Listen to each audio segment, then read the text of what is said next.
We're going to talk about admin permissions for very specific forms. Say you were given a form that you have admin access to. How do you see the details on those forms and analyze data and maybe correct some data that you've seen? So the way you do is you log into the members area and you scroll all the way down to the bottom for your My Membership info. It'll have a lot of tabs around the sides.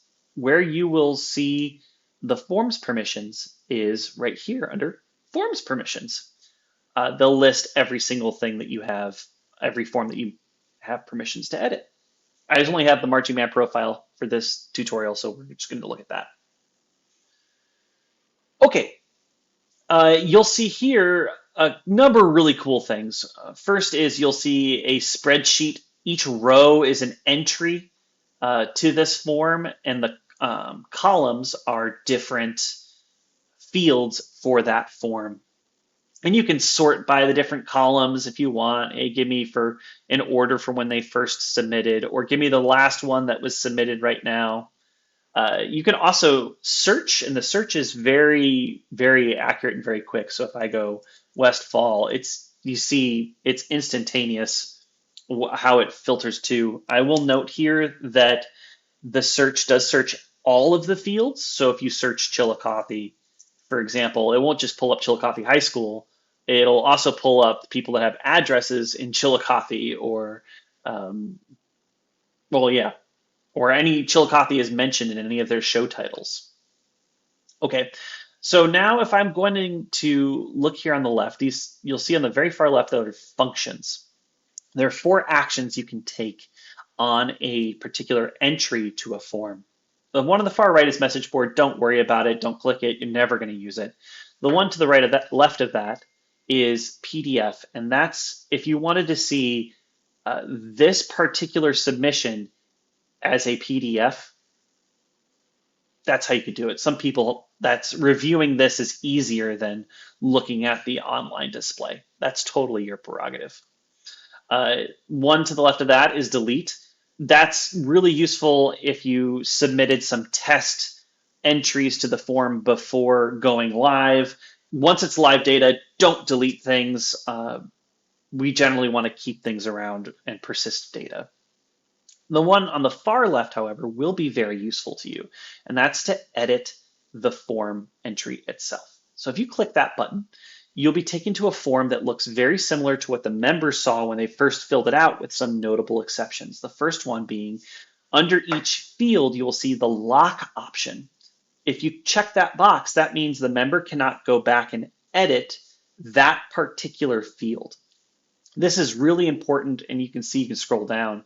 This was used in the marching band approval process, so now Michelle can't change the minimum performance class. And also down here on the copyright information, once she's filled that out and it's been locked, she's not able to change this copyright information. The third thing, second thing that's different on your admin view that's not the same as a member's view is you'll see at the very bottom some admin-only fields. These are fields that are only visible to admin and control some other flows. In the marching band profile example, there's the approvals for both director and a copyright. There's also this notes field that's super neat.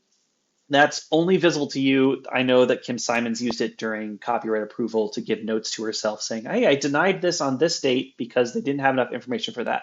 So when she goes back and approves it again, she has the context needed.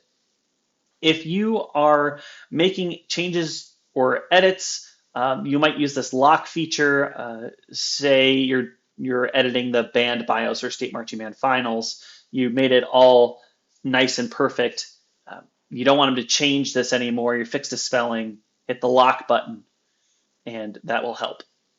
Notice that no changes will be made until you hit submit. So if I make a mistake and I'm like, oh no, I've just deleted their entire band bio. What do I do? If you just refresh the page, everything will come back. Nothing is saved until you actually save the form at the bottom. So let's go back down to the bottom. You have 2 options when saving.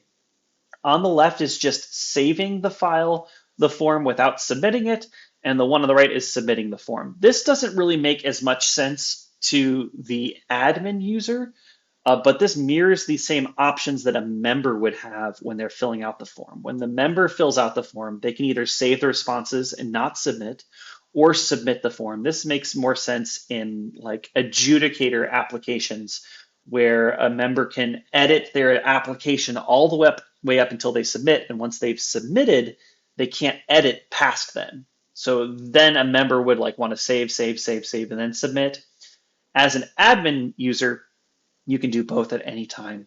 Uh, Submitting as an admin will submit on behalf of the user. So generally speaking, save responses without submitting will work just fine and won't change the submitted status for the member and will make all of your changes go live.